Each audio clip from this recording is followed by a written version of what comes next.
Hello and welcome. Thanks for joining us. Today I've got Michael Field with me. How are you, Michael? Very well. Great to see you. And you. So you're a partner at EvettField Partners. You're based in Sydney, Yes, Sydney, in Australia. Australia. Yeah. It's the evening there, just started raining. Yes, that's correct. It's 9:30 ish. Kids have just gone to bed, and the rain has just started. So we are live streaming. We're live on LinkedIn. We're live on YouTube and in the Facebook group. This will also be a podcast. So if you're listening right now, thank you for joining us on the podcast. It's great that you're here. So thanks for watching. Thanks for listening. If you are watching and it's not live, please put hashtag replay in the comments just to get an idea of how and who's watching. Tell me about EvettField Partners and how you ended up getting on the face of competitive strategies and value propositions. And we're going to try and help people nail competitive strategies today. But tell me how you got here. Sure. EvettField Partners is as it sounds. It's a partnership between Mike Evett, my business partner, and myself. We first met in a private equity owned business. So we're not private equity background folk, but a private equity owned business where we were geared with the responsibility for selling that business. And Mike was the CEO and leading the whole of business. And my role was marketing and strategy. And we had what many would call a Vulcan mind meld. We just clicked. We saw the world in very similar ways. And we saw a lot of opportunity with that type of thinking. And post the successful sale of that business, we both, in different ways, started consulting. And over time, we did more and more projects together. And EvettField more evolved than was consciously formed. We were both Mike was running a consulting business in Melbourne, and I was in Sydney. And anytime something that had some really gnarly handles on it that needed some extra brain power, I'd ring Mike and say, "Do you want to work on this together?" And in the end, we internally we call it betting everything on black. We just put the businesses together and ran as EvettField, and it's that's 7 or 8 years ago now, and it's been a great success. Excellent. I was just saying, you mentioned Melbourne then. I was just saying my sister is over in Melbourne, hoping to get to see her at some point soon, hopefully. Yeah, lovely. Yeah, that'll be good. If you're watching or listening right now, just to be clear, we're going to help you nail competitive strategies. We're going to look at how it's really important to have that in place well before thinking about your value proposition and way before doing any marketing. So a lot of the podcasts that I do talk about marketing, talk about how to market your business. But if any of you are familiar with any of my training workshops, you'll see that way at the beginning of those, I talk about having business objectives and goals very clearly set up way before you do any marketing. And I think, to be fair, Michael, it's probably impossible to set clear objectives until you understand your what you call your superpower.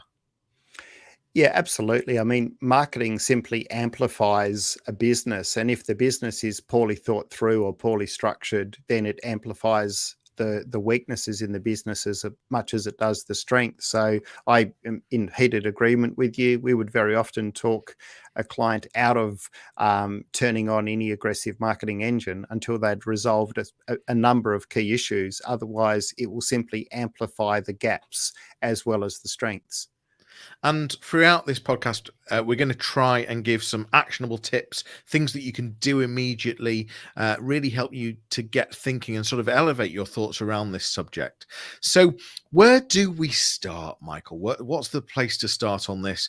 And what are the things that... Sure. I think it depends on the stage of business. So an established business versus a startup, a business that's a challenger versus an established business. So I think that there's different challenges for different stages of business. But I think that to your earlier point, a really good starting point is that, that statement that there might be a niche in the market, but is there a market in the niche? So are you actually identifying something where there is truly winnable, contestable market that you can capture? And do you genuinely have the capabilities to capture that? Or is it just an ambitious thought? And we feel that it's in everyone's best interest to get to the fact base of that as quickly as possible. And one of the harder parts, I think, around strategy as opposed to marketing is that strategy is about facts. Strategy is really understanding what is the fact base that's going to inform your decisions, whereas marketing is about amplified something that may already be assumed to be true. So, we just need more customers. We just need to get our brand out there. We just need to, find more people who want to buy our product. Well, the strategy piece comes before that, and it's some of the business disciplines that you were talking about earlier. And I think that those are really difficult conversations to have with, particularly with business owners when it's their baby, but they're absolutely critical for the success of the business and for the business owner to get the outcomes they want. So just to be clear, you typically work with medium-sized businesses, sort of, probably minimum 5 million turnover going up to sort of 50 million, maybe the sweet spot sort of 20 up. It's typically the owners, the MDs, the leaders, but all of this can be applied to any business, whatever size. It's that thinking of strategy. I guess the differences are just how you do it and the methods. Yeah, that's exactly right. The thinking is available to anybody for free, as far as I'm concerned. That good quality thinking is something that can be learnt, and it's not just from marketing disciplines or strategy disciplines. It's a broader analytics thinking to say, well, how do you get to the fact base? How do you find that out? So that's a combination of research, intuition. There's a number of things that come into it, but I agree with you that it's not limited.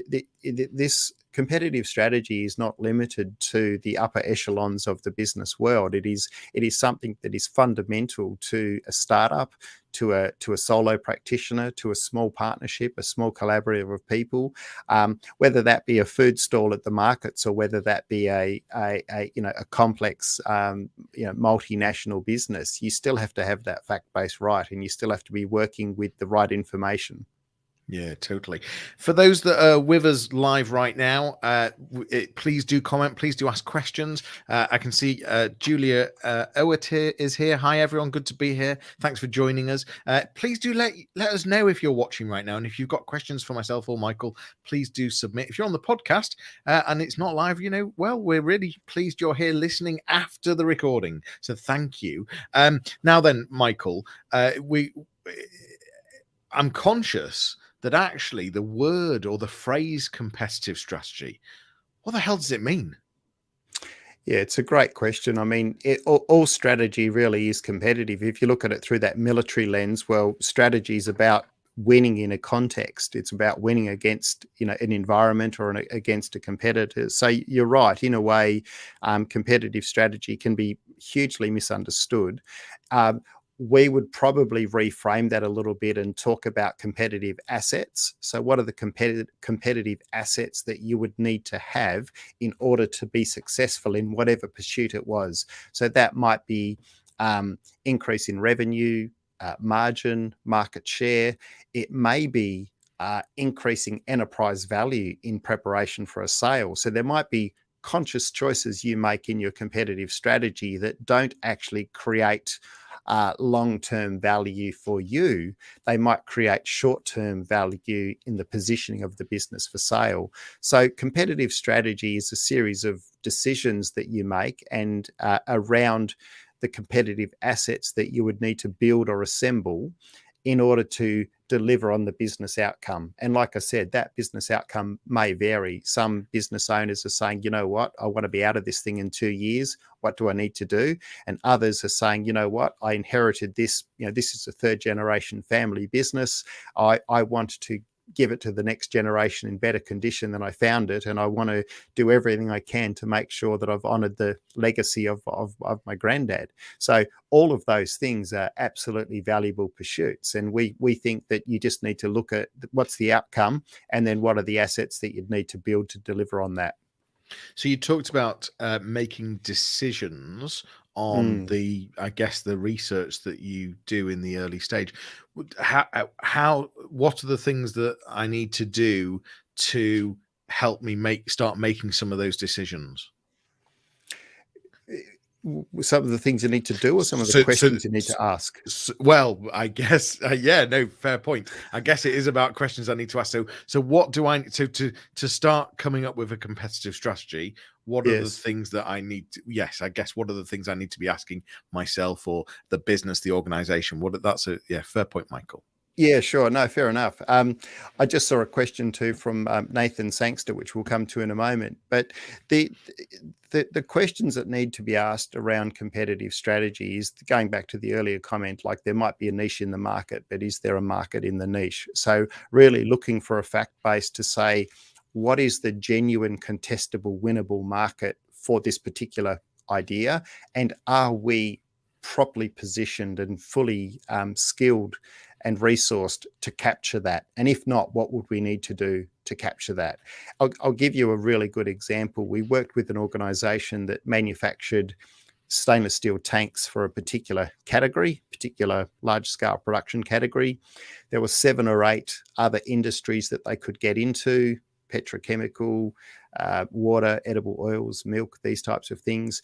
And an analysis of all of those markets, the market that actually on the surface looked like the best market, on analysis was the worst market for them to enter into. Reason being, on analysis, it was much more contested than we realized. It had much lower margins than we realized. The life cycle of the customers was much shorter, so payments and defaults were very, very high, and the market growth was flat. However, on the surface, it didn't look like that because the PR around this industry was really, really high. So I think importantly, it's around looking at the specific project and saying, well, what would I need to know about this industry to make an investment decision? And you have to take the view or adopt the mindset of a dispassionate, independent person. Would they put their money up? So not, do you believe in it? Does this feel right? I like this. But if you were to take this proposition, maybe not to a bank, but if you were to take this proposition to a private equity, to an independent funder and say, listen, this is the opportunity. This is what we know about it. Would you like to put your money in it? You need to be able to answer the questions that they would most likely have. And they're looking for a much higher evidence base than, look, it just feels good. It looks right. We think we should, go that way. And some of that just comes from creating conversations and researching with potential clients, existing clients, and who else would be in that mix of people you could be speaking to? Yeah, look, it's a great question. It is an assembly of multiple data points, and very often the businesses that we work with, there isn't a singular source of that information. So if you're in one of the big categories, if you're in motor vehicle manufacturing, the government's deeply interested in that category, so they capture a lot of data and publish a lot of data. You don't have to go very far to find the data points. But if you're in non-architectural handrailing, or I don't know, software in the education business or something like that, there's no hard data points. So you're right, you really have to go and look for the hard evidence points, and sometimes that's government resources, sometimes that's third-party resources where you can find a fact base. You really do need to do a very analytical view of the competitive landscape, and it's not a cursory glance of their Facebook page and a few other sort of key metrics. It's a deep dive to say, what is the underlying superpower of that business? What's the stronghold that we would not be able to topple because we don't have the resources or they're too embedded? And what's the weak underbelly where we feel we can carve some market share, and we're confident that we can assemble the resources to carve that market share out? But the most insightful reference point for that information is talking to what we call the invisible buying committee, which is that full spectrum of, we mentioned in another conversation, Johnny, you and I, with the building and construction market. It's one thing to talk to procurement, but it's critical to talk to the architect, the specifier, the builder, the installer, the project manager, the building owner, and a whole range of other people who there's anywhere between half a dozen to a dozen other people who'd have a view and an opinion and an influence on the buying outcome for your product, but they may not be the person signing the purchase order. Yeah. So, once you capture all of those sorts of things, you've got a much, much clearer view as to what to do and where the opportunities sit. Yeah. And you mentioned building and construction, some of the top areas that you're in: agriculture, mining, manufacturing, but you cover a wide range of sectors. You mentioned Nathan Sangster asked a question: does USP come into this subject? Well, I think that's quite a good question, because for me, yeah, it sounds like if I want to be competitive, I need a USP. Is that wrong or right, Michael? You do need a unique selling proposition, but it actually needs to be one that the customer cares about, not one that you care about. And it would be our argument that many of the inverted commas USPs that we've seen that businesses are backing and getting behind are in fact table stakes to be in the game. That, you know, the USP saying, well, we've got the best, you know, quality product, we've got the best service, we've got the best people. You know, we feel that a business needs to be able to answer the following question, which is, you know, what do you do differently or better than your competitors that your customers care so deeply about they would be prepared to pay a premium? And the add-on to that is that you simply cannot use the words quality, service, people, range, etc. And that's a much tougher question. And the only way you'll find that answer is by that deep engagement with the end customer to find out why they really buy, what really drives their buying behavior. And the USP has to be so profoundly strong that it's impenetrable from competitive copycats. And in you know, the modern digital world that we live in, mimicking the language and copying the text of what somebody says, oh, we do this, we do that, it's very easy to copy and mimic the language. So you need to actually find a way that to hardwire that and find something really deep and meaningful for it to be a genuine USP. So my understanding is the three key parts to coming up with a competitive strategy are the market analytics, the competitor analytics, and then the customer research. Yes. If you were to just try and give me some things that, you know, maybe if I'm listening and watching right now, I'm a business owner, a director, what are the immediate things that I could be doing? Yeah, the one that people want to do is market size. You know, what's our market share? You know, how big is the market and what share have we got? It's actually for small and medium businesses, as long as there's plenty of runway in front of you, it's actually probably the least important question, you know, unless you're going for funding or something like that. The real critical action that I feel any business owner should take is to find a way to get independent insights from their customers that are not sort of curated through the sales lens. And what I mean by that is the majority of feedback that businesses get on their value proposition is actually through the sales autopsy. You know, they do the monthly sales review and deals won and lost, and they go, oh, we lost that deal. What happened? Oh, the competitor dropped their price. It's like, well, okay, so we need to review our prices. No, that is not what you need to do. So we believe that although the intel that comes from the sales team is really, really important, it's a singular lens and it's just a reflection on your current value proposition. So you need to find a way to get a customer to tell you the things they don't want to tell you. And quite often that's an independent person talking to them who's got no skin in the game, who's skilled in asking those questions and can really unpick that buying behavior and those buying drivers and decisions to tell you what you need to hear. And in fact, it's a common question we ask when we're doing qualitative customer interviews is, what's the one thing, you know, we're working for customer X, what's the one thing that they need to hear that you think nobody's yet told them or doesn't want to tell them? Yeah, that's a really good question, isn't it? And I guess it's also going out there and asking customers. And I like the idea of an independent or a third party, because you get more real answers, don't you? Yes. But going out and asking, you know, what else could we be doing to offer more value? I think that's a key thing. You know, what else? How else could we add more value? And that could, I would have thought, surely feed into a value proposition. So you do this research, you get the analytics, you sort of understand I mean, you talked about you understanding your superpower. In fact, an earlier conversation we talked about kryptonite. I have a feeling there's a Superman theme going on here. Is Yes. that one of your favorite films, Michael? No, it's just one that is universally understood. You know, what's your superpower? What's your kryptonite? It gets right to the core of the matter. Fair enough. Julia said, excellent point, not dropping your price, such a common misconception. I mean, so true. Stand by your price is the answer, isn't it? You don't need to be the cheapest. It's about, really going out there and saying, this is what we charge and this is why we charge it. Is that fair? Look, price negotiation is the last resort of a business that Yeah. doesn't have a value proposition. Yeah. So we've got we've done the analytics, we've done the research. We then need to think about, and so it's about finding your superpower. Yes. So I don't know if you need to talk to me a bit more about that. But what I then want to understand is how you then turn it into and nail your value proposition.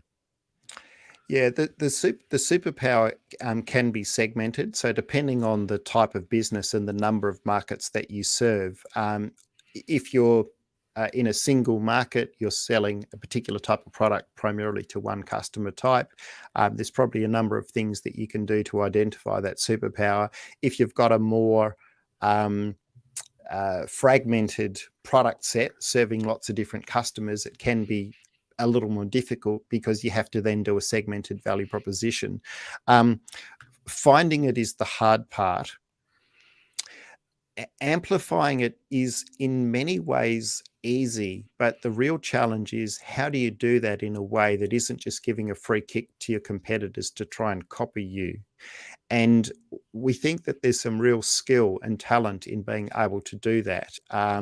And thankfully, there's a lot of technology that you can use now to manage customer communications in a much more nuanced way. So if you look at something like HubSpot, you can use marketing automation and you can use specialized tools to say, well, here is the message that we're going to have on our public website. This is the message we're going to have there. But in our targeted messages to prospective customers, we're going to send them to discrete landing pages that aren't accessible from the main website, and we're going to do customized message management, automation, cultivation and nurturing of those leads with highly specialized messages. And I think that the investment to do that is not small. It is not a small investment to build that sort of infrastructure.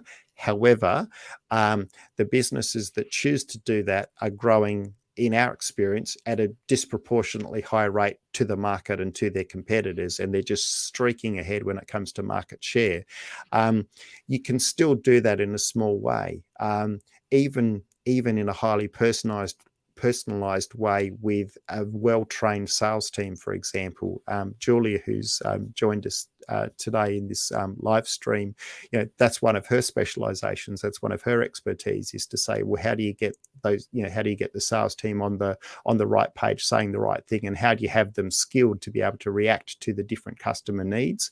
And I think that if you can get those two things right, if you can get that marketing and sales communication integrated and aligned, that's a pretty good head start. And I'll just make one last comment on that, is that how many times have you as a customer responded to marketing message A, and then when you rang the organization or visited there, you got message B? It just didn't resonate with why you went there. And even that is like that's just a free kick for anyone who's prepared to take on that challenge to say, hey, let's align sales and marketing. Let's get them working cohesively.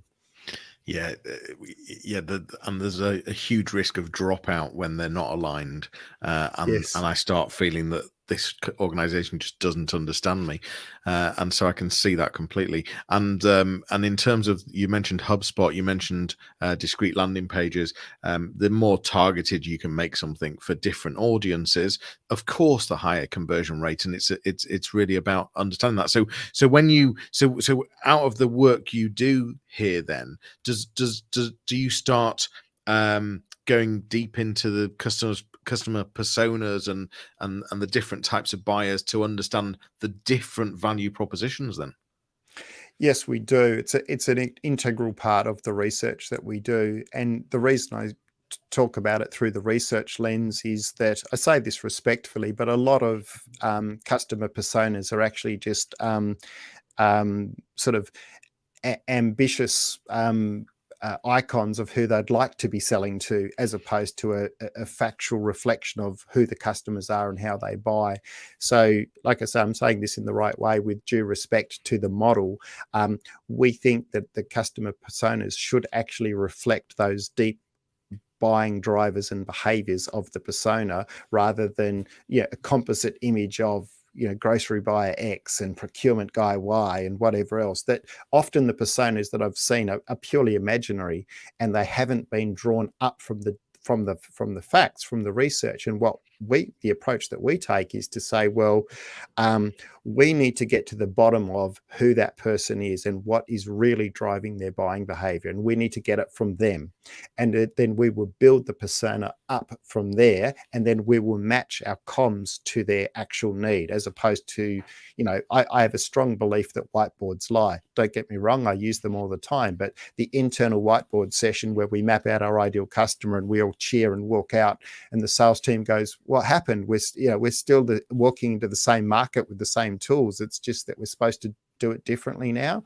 Well, I'm such a huge advocate of going to the customer, getting the fact base from them as to how they buy, and then building the personas up from there.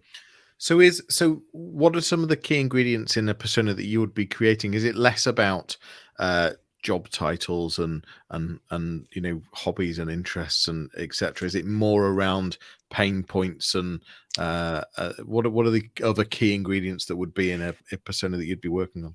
Yeah, look, absolutely. There are occasionally some consumer marketing personas that are relevant to a particular job type, but it's rare. So, if they, drive a ute and drink choc milk and own a dog, it probably isn't going to change the way they specify non-architectural handrails in a fire exit.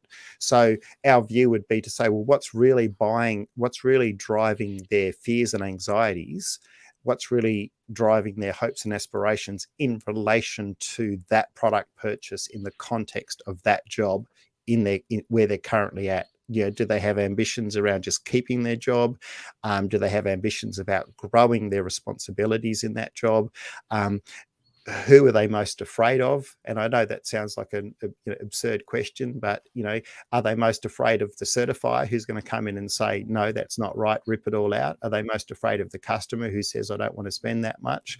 So we need to really understand what's driving at an emotional level their buying behavior. What risks are they trying to avoid in that purchase, and how can we mitigate those risks to make our customers' product a safer choice for them, and in fact the preferred choice, because it meets their personal needs.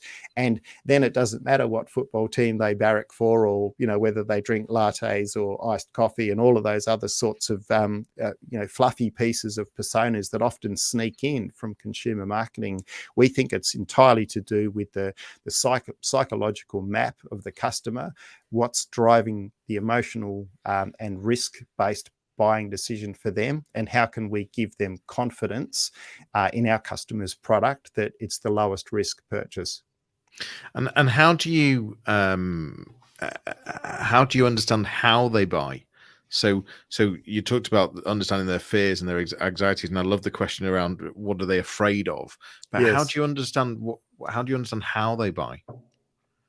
That's a deep dive. So it doesn't matter what category you're in. There's that invisible buying committee that we talked about. I'll sort of reflect on the question that's come through from Nathan.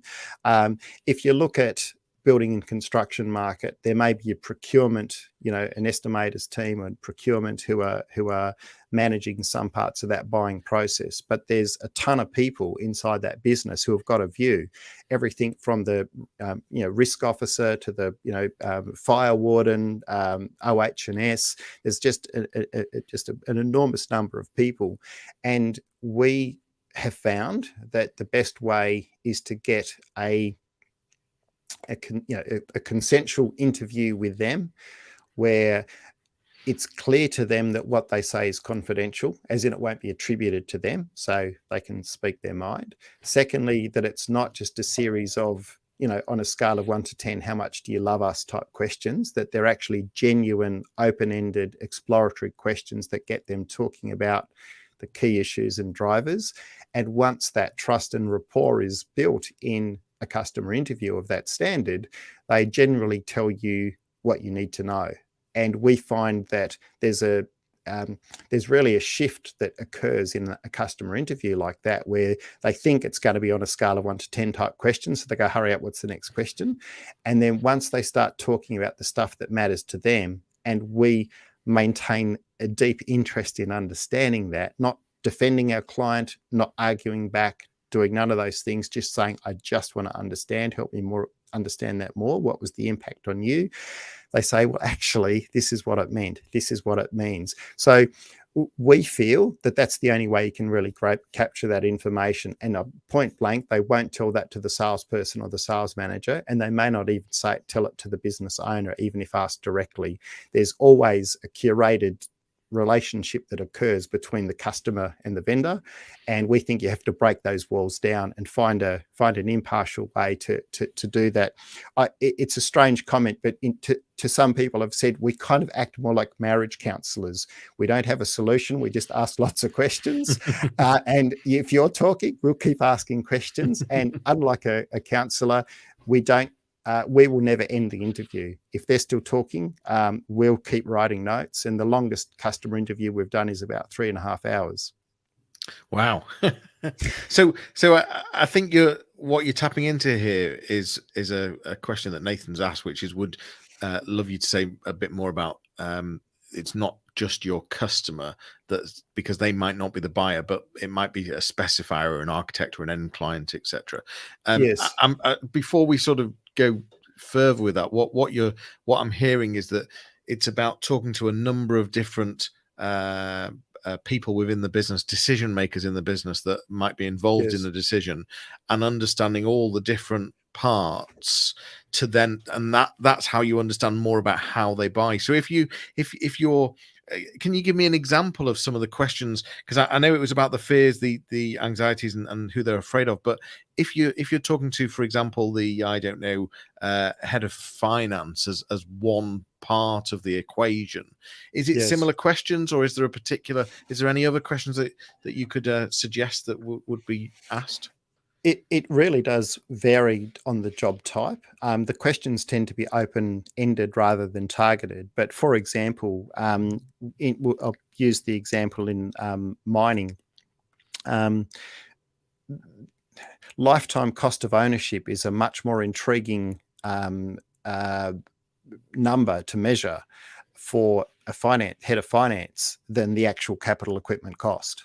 They're much more interested in the lifetime cost of ownership. So once you dig around to understand what it is, what problem are they trying to solve, and what measure are they using when they look at that bid? So they've got proposals from 3 or 4 different suppliers. What lens are they looking at that through? Because the OH&S person is going to be looking at it purely on a safety impact lens. Like, what is the safety impact of having this product on my site? The operator is going to, the machine operator is going to be looking at it purely on their own experience as the operator, and they're not even remotely interested in lifetime cost of ownership, which comes down to that segmented value proposition, which is absolutely required for each person in that buying journey. I'll go back just for Nathan's question, just with architects, or building and construction. The job of the marketer in that situation is actually to defend that specification all the way through down to the installer, because everybody in that cycle is trying to value engineer out the specified product to a cheaper product so they can make more margin. So just getting it specified in by the architect is not enough.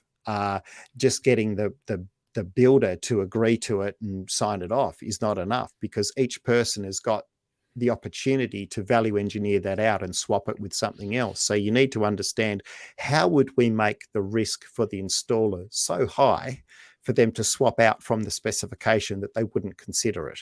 How do we apply the same lever to the project manager, that they don't brief the installer to say, look, put in whatever you want, mate, I just want stair nosing. How do we have the project manager say, look, this is what's in the specification and you need to quote me on that? So it's about defending that through each chain. What we look at it quite simply, what is every opportunity that's going to occur for our deal to get torpedoed, and what conversation would we need to have with that person to change their mind?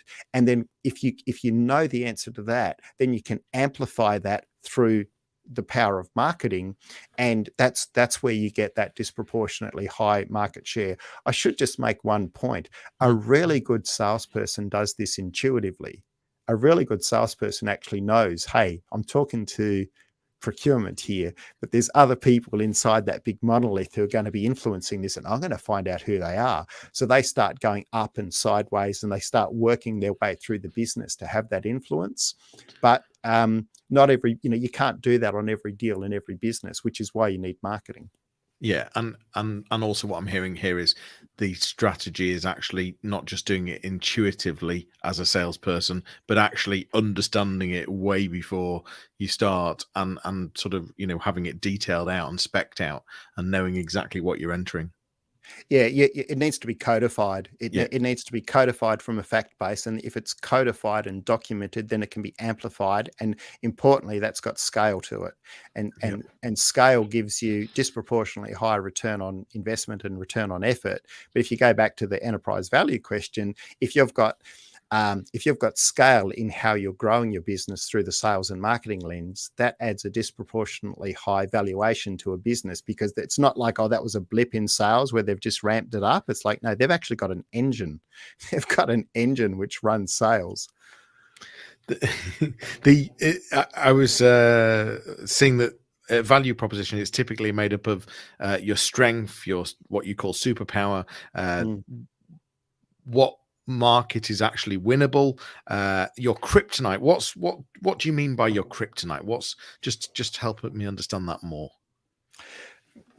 Everyone has kryptonite, and the funny thing about kryptonite is that most people don't know what their kryptonite is. So what I mean by that is that they see an opportunity in the market. It might be a new product they could add into their product set. It might be to enter a new market. And don't get me wrong, you need confidence in what you're doing to be an entrepreneur. You need to have that mindset. But for example, we did a project in automotive spare parts in Australia, and the buying process and the distribution model for automotive parts is different on a state-by-state basis. So the model that works in New South Wales would not work in Queensland, and so the assumption that you can just pick something up and we're great, we're really good in this market, we're just going to jump over the border and we're going to run the same model over there. That's a kryptonite. It's a lack of awareness around the gaps. But I want to use a more simple example. This is a client that is a New Zealand-based client who sold equipment which actually sort of bolts air conditioners onto roofs of commercial buildings and those sorts of things. And in the customer interviews, we found these repeated examples where the product wasn't actually fulfilled properly. They weren't actually sending the right stuff. And the customer interviews revealed that. We said, well, what's the impact of that? And the guy kind of took a deep breath and said, do you really want to know? And I said, I absolutely do want to know what is the impact of that. And I got a story which was close to 50 minutes of what happens when 6 air conditioners are delivered to a site to get mounted on a high rise, and they've organized a crane, and the wrong bolts were sent to actually secure these things. And it was an expletive laden conversation for 40 or 50 minutes, which said, unless these guys fix this, don't bother talking to me about another deal. So they had operational weaknesses, which, by the way, we're not geared to help them fix. Like, that's not our superpower to fix their operational weaknesses. But the advice that we gave them was, do not turn on an aggressive marketing engine at all, because all you're going to do is invite an ever increasing number of customers to be dissatisfied with the outcome, which has got to be bad for you.